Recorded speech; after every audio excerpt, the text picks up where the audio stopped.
பாமக நிறுவனர் ராமதாசின் வழிகாட்டுதல்களுடன் அவரது கொள்கையை நிலைநாட்டி பாமகவை தமிழ்நாட்டின் ஆளுங்கட்சியாக்குவதை நோக்கம் என்று அன்புமணி ராமதாஸ் தெரிவித்துள்ளார். பாமகவின் தலைவர் தாம்தான் என ராமதாசும் அன்புமணியும் பரஸ்பரம் கூறி வரும் நிலையில் அது குறித்தும் அன்புமணி விளக்கம் அளித்துள்ளார். நிச்சயமா என்ன கேள்வி கேட்க போறீங்கன்னு எனக்கு தெரியும்.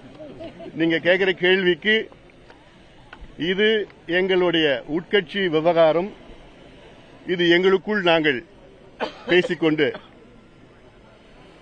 அதே நேரத்தில் மருத்துவர் ஐயா அவர்களுடைய வழிகாட்டுதலுடன் அவர்களுடைய கொள்கையை நிலைநாட்ட பாட்டாளி மக்கள் கட்சியை